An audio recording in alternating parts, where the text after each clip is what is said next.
And welcome back to another video here from the off-grid garage in sunny, hot Australia. Yes. Well, I want to show you something. Here, look at this curve here. I harvested 18 kilowatt hours with this system and I used 14 kilowatt hours that day. And because I was working at home, I could actually plug in the car relatively early and utilize the whole solar production directly to charge the car. So you can see the state of charge here. The blue line was at about 20% in the morning, and it was only at about 65% in the afternoon. There was the highest point there. But the utilization was amazing. This is how it should be, right? You should use the solar when it's being produced. This is the most efficient way. You've got no other losses. So there was like 110 kilometers charged directly from the solar panels into the car. I found this so amazing.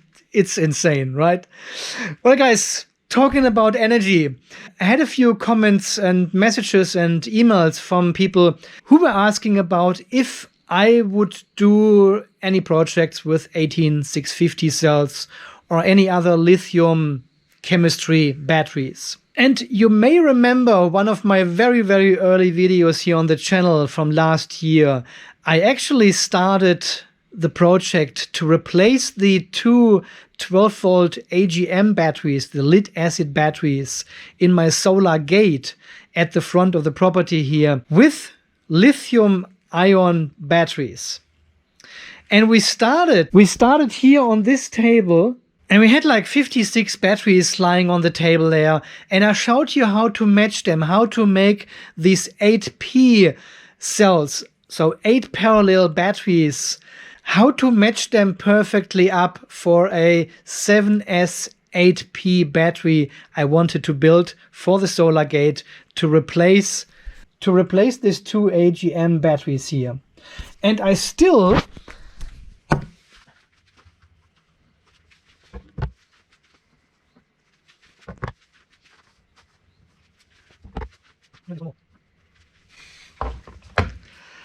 and look at this. I still got these 7 packs here. This is what we have matched. Well, this is almost a year ago now. So these 8P packs here, they are all matched against each other. They have got almost the same capacity now. And we could actually start building a battery out of this with about 24 volts and about 13.5 ampere hours, not kilowatt hours, ampere hours it is. So it would be twice the capacity of these ones here. But as we know, AGM can only be discharged by about 50%. So the lithium batteries are actually 4 times larger than the AGM batteries here. And well, I did probably 2 or 3 videos about how to match these cells correctly. We did this manually here on the table by calculating back and forward and replacing cells from one string to another one, from one pack to another one. And then in one of the other videos, I showed you the repacker software online, where we put all the information into a software and click a button, and within 2 seconds, it gives you the optimal constellation of your cells, so all your packs are perfectly matched as much as possible. Yeah, guys, and that was basically it. That was the start and the end of this project, basically, because shortly afterwards I ordered and received 4 lithium iron phosphate battery cells. This was the first delivery EVE 280 ampere hours lithium iron phosphate batteries. Yep, here they are. Here they are. Just 2 of them. And this is when my channel took off then, because I was talking about lithium iron phosphate batteries and not about lithium iron, recycled lithium iron batteries anymore. And I have And I have a few 18650 cells here as well. I wanted to do another project with the 18650 cells as well for our electric fence for the ponies.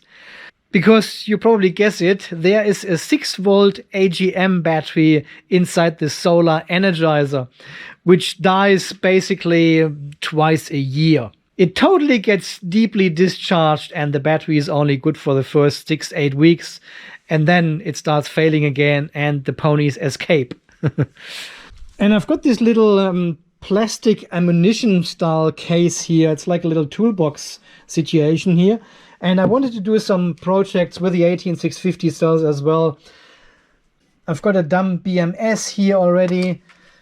And I've got another 4S dumb BMS here as well, which I wanted to use with the 18650 cells to build a solar powered electric fence energizer.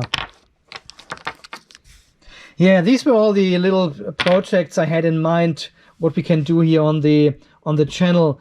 But, well, as I said, then the lithium iron phosphate batteries came along and we have built a serious battery here now, 15 kilowatt hours, 280 ampere hours, 50 volts. And it charges the car, it operates the pool pump very soon, provides all the power to the shed here. I have run extension leads from here to the house because we had so much power here, and I connected the dishwasher to it just for a day. The washing machine was running from it and the freezer as well.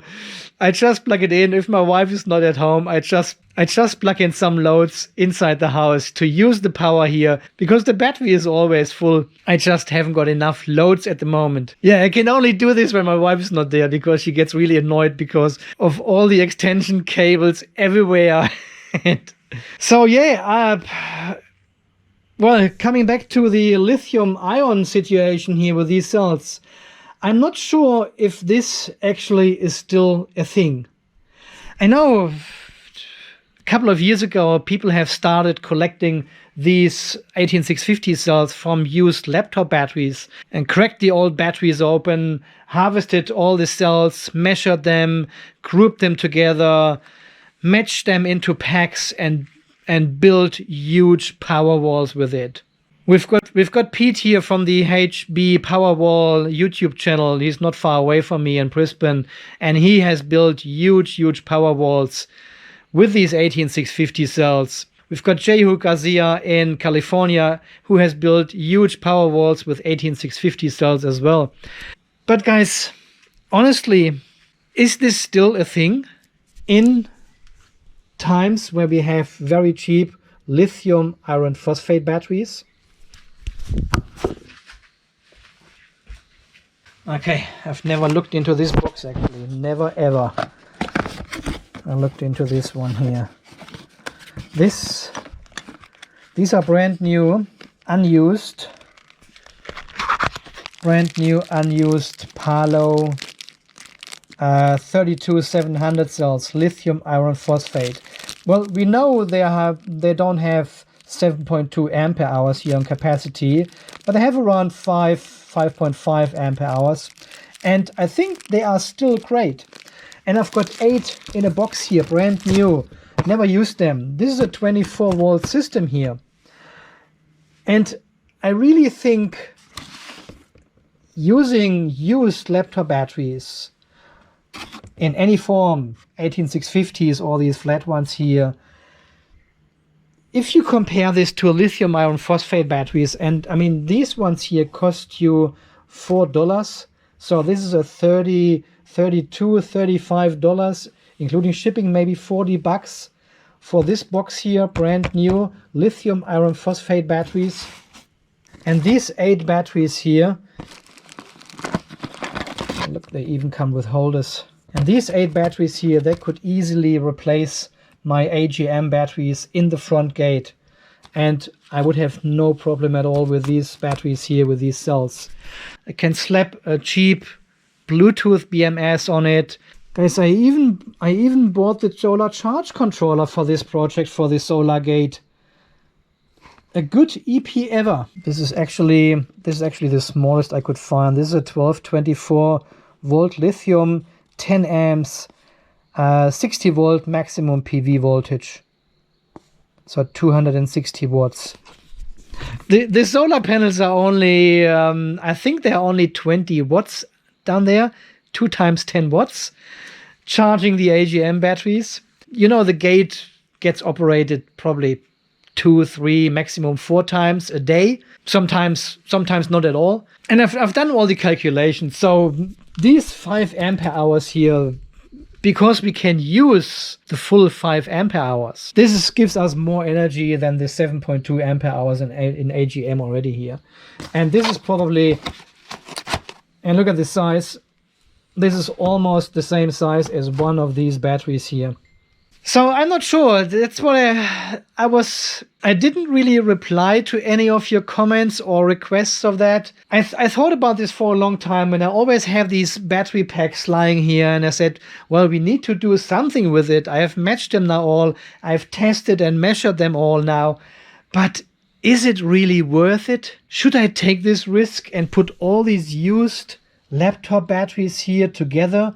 You need to fuse them separately. I bought actually,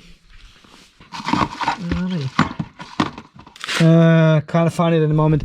I bought 100 pack of these little glass fuses for these projects here.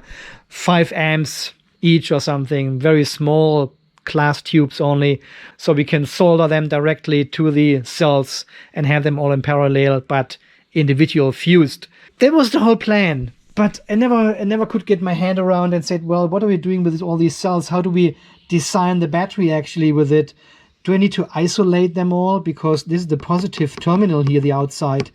And they're all lying together here. So do I need to get some heat shrink or some insulation tape around it or something? And then solder them again here. Positive and negative here. I need to be careful.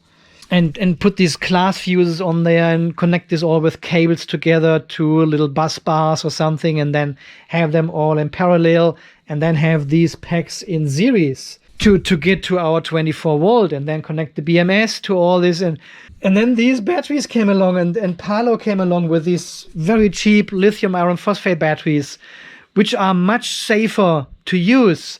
I don't know if you have seen Pete's video about his power wall he built. And one of the cells inside this power pack, he has built huge power packs there with 300p configurations. And one of the cells had a thermal problem and started a fire actually inside this pack. If I can find this video, I'll link this down below. It is insane. And this was probably the time, it wasn't the trigger point, but it was one of the considerations I had to take into account and said, well, what are you doing? Are you using all these used, I mean, we've got 56 used batteries here, and I put them all together and have them in a plastic case next to my front gate somewhere. Do I really risk to start a fire there at some stage? If they are on duty for several years or something, and then one of them has a thermal runaway. I think this chemistry is a lot more dangerous than lithium iron phosphate batteries. They are far more forgiving if you do a mistake, if you overcharge or under discharge them, than if you have 18650 cells, for example, because they get really hot if you overcharge them. I had quite a few of these 18650 cells here, which actually got really, really hot while testing, and I didn't want to use them at all for any of the projects. So I don't really know, but in today's time, I think collecting 18650 cells out of laptop batteries or any other form of batteries from modems, from e-bikes or something, and then build huge power walls with it. You know, because I'm not considering this one as a power wall. This is just a battery built out of these big blocks here. A power wall is like hundreds of lithium of 18650 cells mostly, and this is the traditional power wall. I mean, we could build a huge power wall with the Palo cells here because they are fairly cheap and have got 5 ampere hours, 5.5. That would be an amazing project for building a power wall. Recycling these laptop batteries here, these used lithium ion batteries, and harvest the 18650 cells out of these packs here and recycle them, reuse them, so they're not going to landfill or getting scrapped or something. They are getting reused, because most of the time there's only one cell inside which is not working correctly anymore, and it pulls the whole pack down. Or sometimes I have seen this as well, the BMS is not working anymore. Yeah, guys, I don't know. So let me know what you think about setting up something like these little projects for the electric fencing here with these ones. I've got the solar panels as well here for the electric fences, doing something good for the ponies. And the solar powered gate at the front of the property as well. Should we go ahead and build such a lithium-ion battery here, or should we use some Palo cells here to build a 24-volt battery for this project? I don't know if there's any interest at all. Usually people want to build large, big batteries, big battery banks, battery shelves with more than one battery bank inside, and want to power serious loads like houses or charge electric vehicles. And I mean, if you are interested in 18650 cells and any other lithium-ion projects or something, there are lots, I mean, really a lot of videos already on YouTube. So I always thought, well, if we do something like this, this will be only a side project to prove a concept or to test the BMS or see how lithium-ion works in comparison to lithium iron phosphate. I mean, we've got a 24-volt battery here, we've got a 24-volt battery there, and we've got a 24-volt battery there. So we could do some comparison and see how they perform over time, or how they charge and how they discharge and how much capacity we get out of them. We could do some comparison with it. But there's a lot of soldering and a lot of manual work to get this all up and running, you know. To be honest, I personally, but this is only my personal opinion, so I don't want to offend anyone here, but I think collecting 18650 cell is outdated these days. We've got lithium iron phosphate now as the to-go do-it-yourself chemistry to build batteries, battery banks, power walls, whatever you want to call it. We're using lithium iron phosphate these days. This is pretty much standard for do-it-yourself projects. Yeah, guys, so far, I think I just wanted to address all these comments and messages I received about this solar gate project, and if I would do something with 18650 cells. This is just my personal opinion. I would rather use the lithium iron phosphate batteries and use the 18650s for my torch or for my, not vaping, for something else, I don't know. Well, and the other consideration is not many people have access to 18650 cells from used laptop batteries. Here in Australia, there's almost no market for that. If you look online or something, some people are selling them, but you don't know the conditions and everything.